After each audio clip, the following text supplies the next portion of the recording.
Bismillahirrahmanirrahim. Assalamualaikum warahmatullahi wabarakatuh.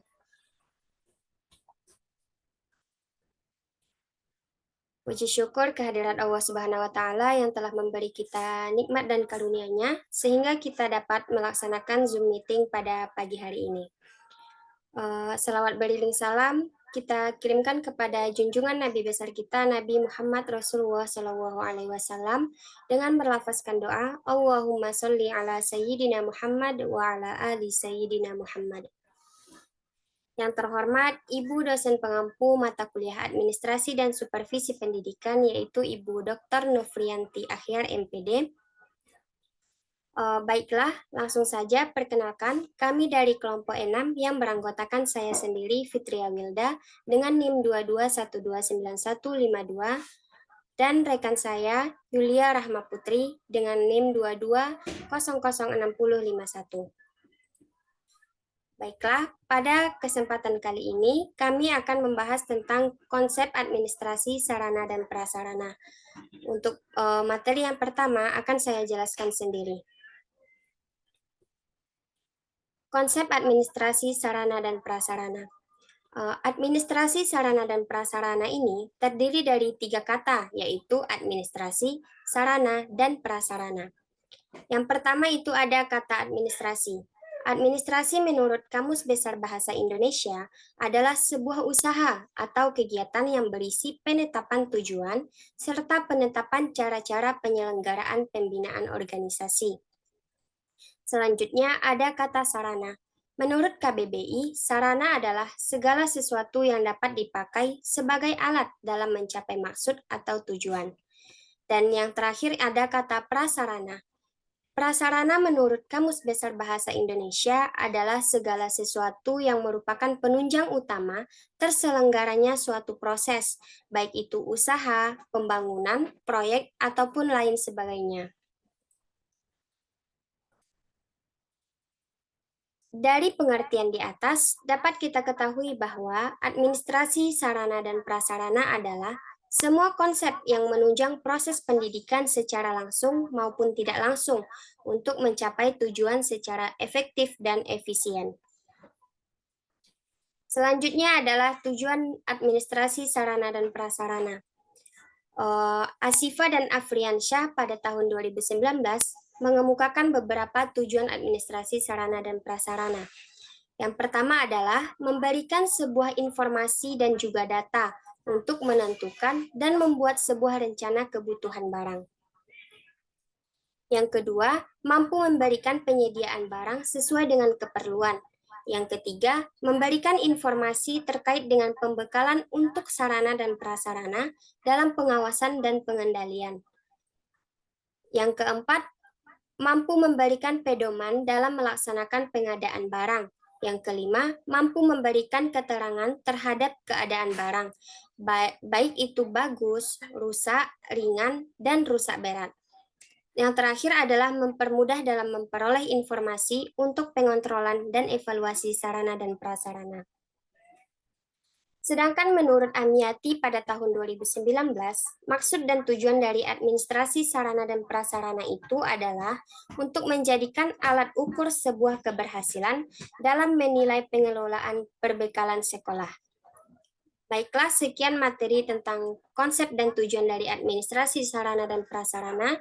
Selanjutnya, penjelasan materi tentang proses administrasi sarana dan prasarana yang akan dijelaskan oleh Yulia Rahma Putri. Kepada Yulia dipersilahkan. Baik, terima kasih moderator. Materi selanjutnya yaitu tentang proses administrasi sarana dan prasarana. Menurut Sucipto pada tahun 1993, aktivitas yang dilaksanakan dalam administrasi sarana prasarana pendidikan ini meliputi beberapa proses.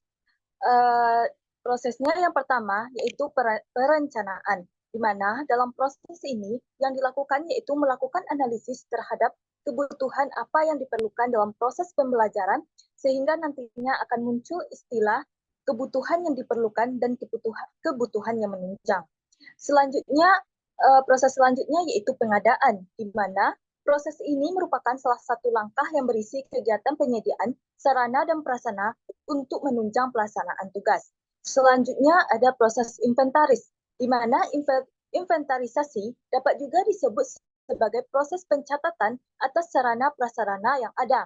Hal ini juga bertujuan untuk agar peralatan tidak mudah hilang, adanya bukti secara tertulis terhadap kegiatan pengelolaan barang sehingga dapat dipertanggungjawabkan dan memudahkan dalam proses pengecekan barang, memudahkan dalam pengawasan, dan memudahkan ketika mengadakan kegiatan mutasi atau penghapusan barang. Proses selanjutnya yaitu penyaluran. Dalam proses ini terdapat kegiatan yang berkaitan dengan pemindahan barang dan tanggung jawab dari instansi. Kegiatan penyaluran ini dibagi juga menjadi 3 bagian. Yang pertama ada penyusunan alokasi, pengiriman barang, dan penyerahan barang. Proses selanjutnya yaitu pemanfaatan dan pemeliharaan. Ketika sebuah barang ini diserahkan, hendaknya dibuat sebuah daftar penyerahan, surat pengantar, faktur, tanda terima barang, biaya pengiriman, dan lain-lainnya. Sehingga sarana dan prasarana yang dipelihara tentunya memiliki tujuan sendiri. Berikut tujuan dari adanya pemeliharaan sarana dan prasarana, yaitu yang pertama, agar barang tidak mudah rusak karena hama atau suhu ataupun cuaca. Yang kedua, agar barang tidak mudah hilang. Yang ketiga, agar barang tidak kadaluarsa. Yang keempat, agar barang tidak mudah susut. Dan yang kelima, agar sarana prasarana selalu dalam keadaan bersih. Proses selanjutnya yaitu penghapusan, di mana dalam kasus ini terdapat beberapa hal yang penting yang harus dilihat sebelum melakukan penghapusan suatu sarana dan prasarana. Penghapusan dilakukan ketika biaya rehabilitasi barang terlalu besar, sedangkan daya pakai terlalu singkat sehingga barang tersebut lebih baik untuk tidak digunakan dan dihapuskan. Proses selanjutnya yaitu pengawasan. Dalam melaksanakan proses administrasi sarana dan prasarana, hendaknya kita perlu melakukan pengawasan agar seluruh kegiatan terpantau dan lebih mudah untuk dikendalikan. Next selanjutnya yaitu tentang peran guru dalam administrasi sarana dan prasarana. Sebagai pelaksana tugas pendidikan, guru mempunyai andil dalam administrasi sarana dan prasarana seperti berhubungan dengan sarana pengajaran. Guru juga harus aktif mengikuti perkembangan zaman agar tidak gugup dalam menghadapi teknologi. Guru juga harus terus belajar memahami dan mendalami administrasi sarana dan prasarana agar terwujudnya tujuan pendidikan nasional. Next selanjutnya, adapun peran guru dalam administrasi sarana dan prasarana sekolah yaitu menurut Al-Farizi pada tahun 2021. Yang pertama perannya yaitu terlibat dalam perencanaan pengadaan alat bantu pengajaran, dan yang kedua terlibat dalam pemanfaatan dan pemeliharaan alat bantu pengajaran yang digunakan guru, dan yang ketiga pengawasan dalam penggunaan alat praktek oleh siswa. Mungkin hanya itu pemaparan materi dari saya kembalikan kepada moderator. Baik, terima kasih Yulia Rahma Putri yang telah memaparkan materi dengan sangat baik. Selanjutnya adalah sesi penambahan materi dan tanya jawab. Baiklah, untuk sesi penambahan materi dan tanya jawab ini akan kita lanjutkan di forum diskusi. Kepada teman-teman yang ingin menambahkan materi dan bertanya kepada kelompok kami, dipersilahkan untuk menuliskan pertanyaannya di forum diskusi.